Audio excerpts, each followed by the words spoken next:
Hey, Coach Tim, Sunday sermon. We're way overdue. I wanted to share you something that nothing like little hairs just pointing out there. Come on.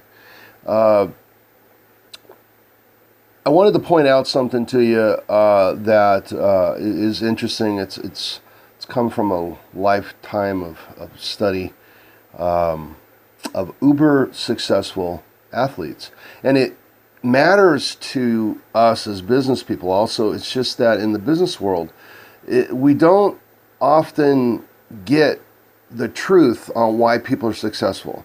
And the reason is Elon Musk is not going to tell you why he's successful. He doesn't, first of all, he probably doesn't know.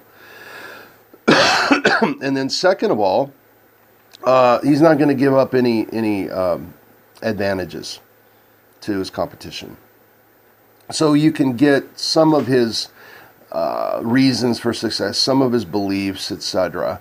But I think most people who study this stuff would agree that most uber successful people have some sort of thing in their past that they're trying to prove out, that they're trying to heal some pain. They're running away from something and towards something, but also away from something. I'll give you an example.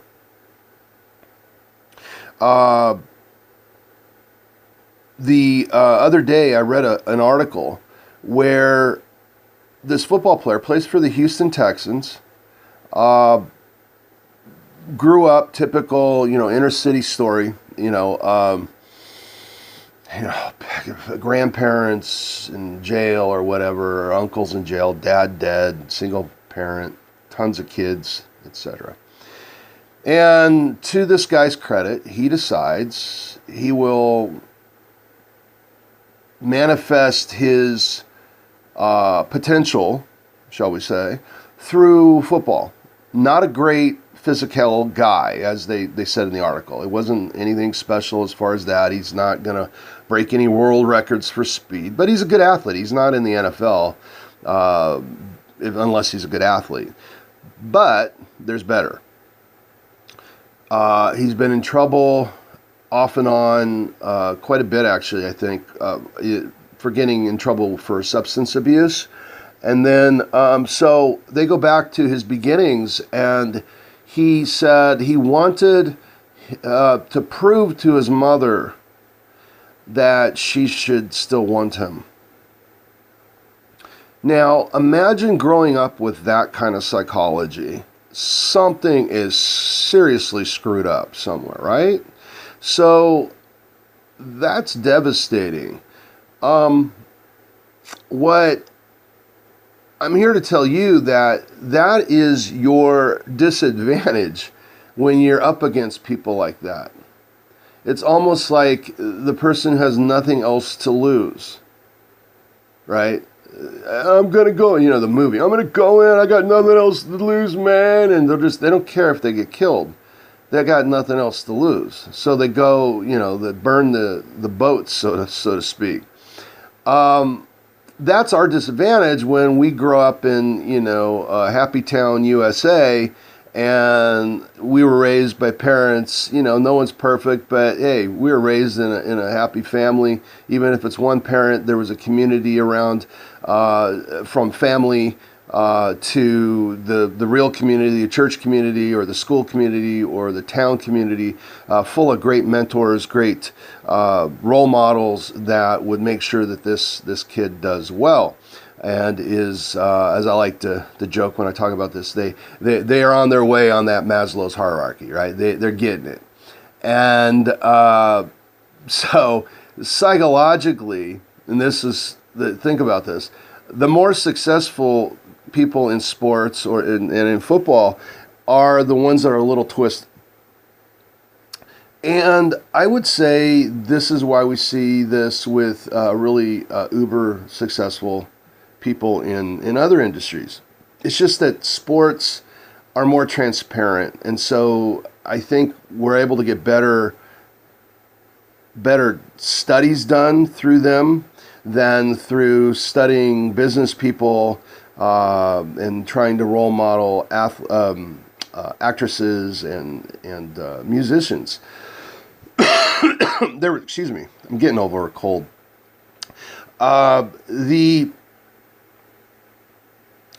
There was a study a few years back. I can't remember. I've tried to find it because I think it's so telling.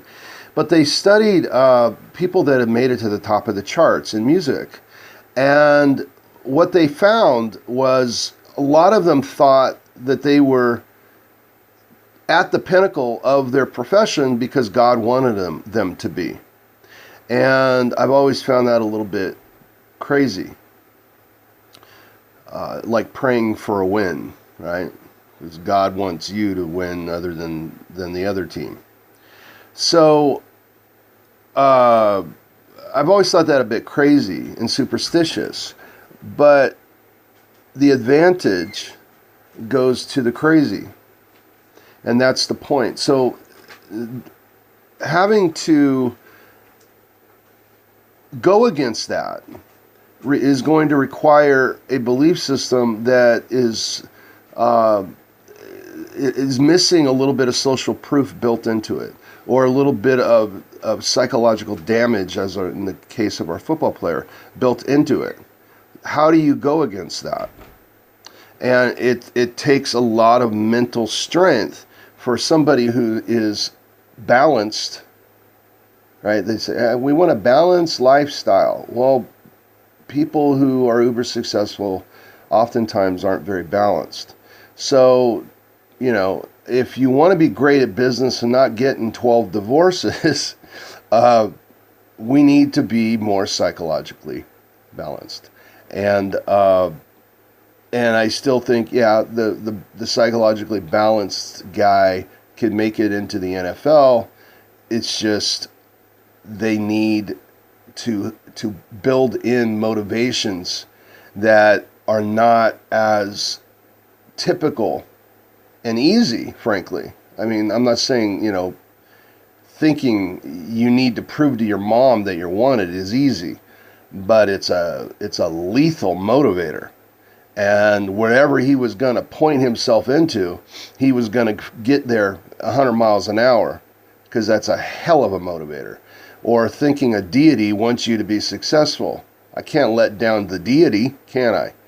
So what are you going to do to build in these propulsions that others have naturally?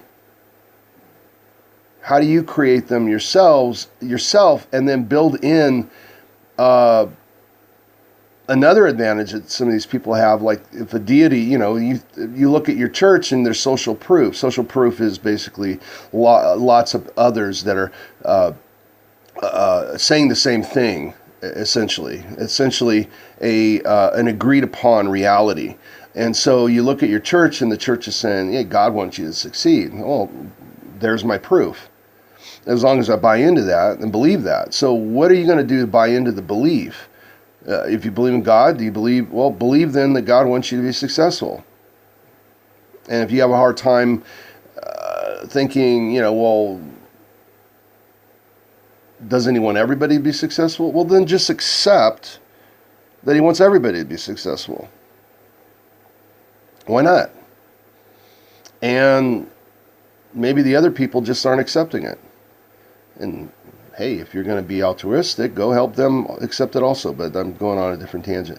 Anyway, so think about that. How can you build in drivers? There's lots of ways. Lots of my podcasts deal with exactly that. But understand what you're up against. That is what any kid is up against.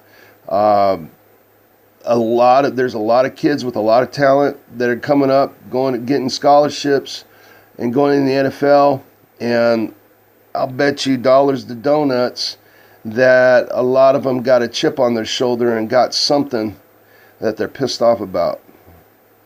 And that's a big driver. It's not very psychologically healthy. It's also why a lot of them don't get very successful once they leave the NFL. They're lost. But that's a different podcast. Hey, this is Coach Tim out.